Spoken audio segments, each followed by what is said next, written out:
मुगल साम्राज्य भारतीय इतिहास में एक विशाल स्तंभ की तरह खड़ा है। सदियों तक उन्होंने इस सब कॉन्टिनेंट के विशाल हिस्सों पर राज किया। उनका इन्फ्लुएंस आज भी गूंजता है। भव्य वास्तुकला से लेकर फ्लेवर सिस्ट क्विजीनों तक मुगल इन्फ्लुएंस निर्विवाद है। मुगल केवल विजेता नहीं थे, वे भारतीय ताने बाने में रच बस गए। उन्होंने गठबंधन बनाए और सांस्कृतिक आदान प्रदान को बढ़ावा दिया। इस दौर में फारसी और भारतीय परंपराओं का अनोखा मेल देखने को मिला। बाबर, तैमूर और चंगेज खान का डायनेस्टीज मध्य एशिया से आया था। उसने अपनी नजर भारत की दौलत पर टिकाई। 1526 में पानीपत की पहली लड़ाई में उसका लोदी वंश से टकसाव हुआ। बाबर की जीत ने मुगल युग की शुरुआत की। उसकी बेहतर रणनीति और बारूद का इस्तेमाल निर्णायक साबित हुआ। उसने एक ऐसे साम्राज्य की फाउंडेशन रखी जिसने भारत की नियति को आकार दिया। बिगिनिंगी मुगलों को कई चुनौतियों का सामना टैक्सना पड़ा। उनका मुकाबला प्रतिद्वंद्वी स्टेटों और आंतरिक विद्रोहों से था। 1556 में पानीपत की दूसरी लड़ाई में अकबर के लीडरशिप में मुगलों ने हिंदू राजा हेमू को डिफीटेड। इस जीत ने मुगल शासन को मजबूत किया और उनके डोमिनियन का विस्तार किया। अकबर के रूल काल में मुगलों ने अपनी शक्ति को मजबूत टैक्सना शुरू कर दिया। उन्होंने एडमिनिस्ट्रेशनिक सुधार लागू किए और स्ट्रेटेजिक गठबंधन किए।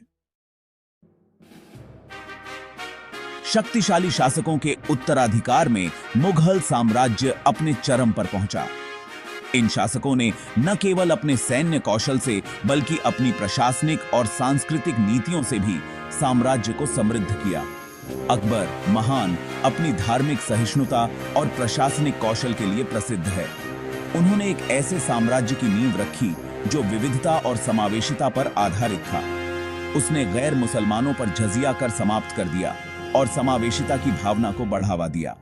अकबर ने दीन-ए-इलाही नामक एक नया धर्म भी शुरू किया जो विभिन्न धर्मों के तत्वों को मिलाकर बनाया गया था। अकबर के पोते शाहजहां अपने स्थापत्य चमत्कारों, विशेष रूप से ताजमहल के लिए प्रसिद्ध हैं। ताजमहल, जो उनकी पत्नी मुमताज महल की याद में बनाया गया था, आज भी प्रेम और भव्यता का प्रतीक है।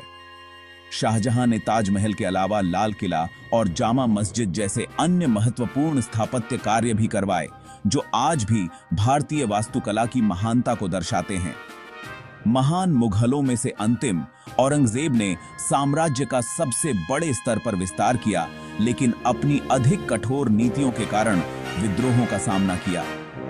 औरंगजेब ने धार्मिक सहिष्णुता की नीतियों को उलट दिया और जजिया कर को फिर से लागू किया। औरंगजेब के शासनकाल में कई सैन्य अभियानों और विद्रोहों ने साम्राज्य को कमजोर कर दिया। उनकी कठोर नीतियों और धार्मिक असहिष्णुता ने साम्राज्य में असंतोष को बढ़ावा दिया, जो अंततः मुगल साम्राज्य के पतन का कारण बना। इन तीन महान शासकों की विरासत आज भी भारतीय इतिहास और संस्कृति में जीवित है। उनके शासनकाल ने भारतीय उपमहाद्वीप को गहराई से प्रभावित किया और उनकी उपलब्धियां आज भी याद की जाती हैं। मुगल काल में कला और वास्तुकला का विकास हुआ। मुगल शासकों ने भारतीय उपमहाद्वीप में अपनी अनूठी स्थापत्य शैली और कला का समावेश किया, जिसने भारतीय संस्कृति को एक नया आयाम दिया। मुगल कला में फारसी, तुर्की और भारतीय तत्वों का मिश्रण देखा जा सकता है, जो इसे विशिष्ट और अद्वितीय बनाता है। कला के संरक्षक मुगलों ने भव्य संरचनाओं का निर्माण करवाया, जो उनकी विरासत के प्रमाण हैं। इन संरचनाओं में न केवल वास्तुकला की उत्कृष्टता दिखाई देती है, बल्कि यह भी दर्शाती है कि मुगल शासक कला और संस्कृति के कितने बड़े प्रेमी थे। इन संरचनाओं में किले, महल, मस्जिदें और मकबरे शामिल हैं, जो आज भी पर्यटकों को आकर्षित करते हैं। ताजमहल अपनी प्यारी पत्नी मुमताज महल के लिए शाहजहां द्वारा बनवाया गया मकबरा यूनेस्को की विश्व धरोहर स्थल है और प्रेम का एक स्थायी प्रतीक है। सफेद संगमरमर से बना हुआ है और इसकी नक्काशी और जद्दाई का काम अद्वितीय है। ताजमहल की सुंदरता और भव्यता इसे दुनिया के 7 अजूबों में से एक बनाती है। दिल्ली का लाल किला अपनी विशाल प्राचीर और जटिल महलों के साथ मुगल सत्ता का केंद्र था। यह किला लाल बलुआ पत्थर से बना है और इसकी वास्तुकला में मुगल शैली की झलक मिलती है।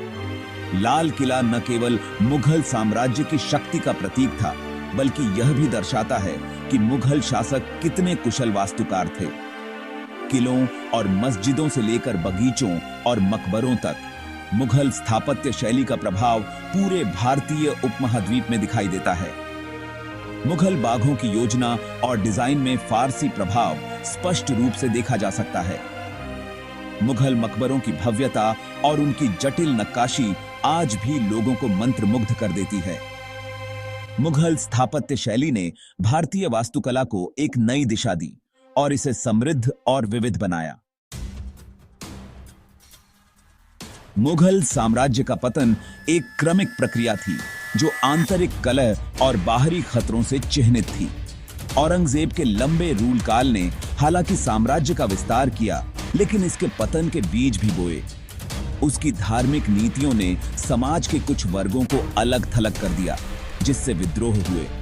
मराठों और सिखों जैसी क्षेत्रीय पावरियों के उदय ने मुगल पकड़ को और कमजोर कर दिया। एक समय का अखंड साम्राज्य छोटे छोटे स्टेटों में बंटने लगा।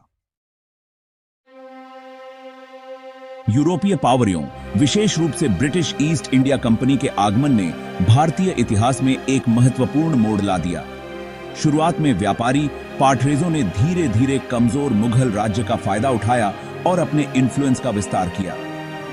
1700 पावर वन में प्लासी का युद्ध, जहां पाठरेजों ने बंगाल के नवाब को हराया, निर्णायक साबित हुआ। एक समय की सर्वोपरि शक्ति मुगल बादशाह पाठरेजों के हाथों की कठपुतली बन गया। अपने पतन के बावजूद मुगल विरासत आज भी भारत को आकार देती है। मुगल साम्राज्य का प्रभाव केवल राजनीतिक और सैन्य क्षेत्र तक सीमित नहीं था, बल्कि यह भारतीय समाज के हर पहलू में गहराई से समाहित हो गया था। कला, वास्तुकला, भाषा और भोजन में उनके योगदान को नकारा नहीं जा सकता। ताजमहल और लाल किला जैसे अद्वितीय स्मारक आज भी उनकी उत्कृष्टता और शिल्प कौशल का प्रमाण है। मुगल वास्तुकला ने न केवल भारतीय स्थापत्य कला को समृद्ध किया, बल्कि इसे एक नई पहचान भी दी। मुगल शैली की लघु चित्रकारी अपने जटिल विवरणों और जीवंत रंगों के साथ आज भी बहुत सम्मानित है। इन चित्रों में न केवल धार्मिक और ऐतिहासिक घटनाओं का चित्रण होता था, बल्कि यह मुगल दरबार की भव्यता और शान को भी दर्शाते थे। उर्दू भाषा, जो फारसी, अरबी और हिंदी के मिश्रण से विकसित हुई, मुगल संरक्षण में विकसित हुई और आज भी भारत और पाकिस्तान में लाखों लोग इसे बोलते हैं। उर्दू साहित्य और कविता ने भारतीय उपमहाद्वीप की सांस्कृतिक धरोहर को समृद्ध किया है। मुगल व्यंजन, जो अपने समृद्ध स्वाद और सुगंधित मसालों के लिए जाना जाता है, दुनिया भर में लोगों को लुभाता रहता है। बिरयानी, कबाब और मुर्ग मुसल्लम जैसे व्यंजन आज भी भारतीय भोजन का अभिन्न हिस्सा हैं। मुगल रसोई में इस्तेमाल होने वाले मसाले और तकनीकें आज भी भारतीय खाना पकाने की शैली को प्रभावित करती हैं। मुगल साम्राज्य ने न केवल भारतीय उपमहाद्वीप की सांस्कृतिक धरोहर को समृद्ध किया, बल्कि इसे एक नई दिशा भी दी। हो सकता है कि मुगल साम्राज्य का अंत हो गया हो, लेकिन भारत पर इसका इन्फ्लुएंस निर्विवाद है। सदियों तक चले उनके रूल काल ने सब कॉन्टिनेंट के सांस्कृतिक, सामाजिक और राजनीतिक परिदृश्य पर एक अमिट मार्क छोड़ी। उनकी वास्तुकला की ग्रांडता से लेकर उनके क्विजीनों की रुचि तक मुगल विरासत आज भी प्रेरित और मोहित टैक्सती है। हालांकि उनका युग समाप्त हो गया है, लेकिन उनकी कहानी भारत के जीवंत अतीत का एक अभिन्न अंग बनी हुई है।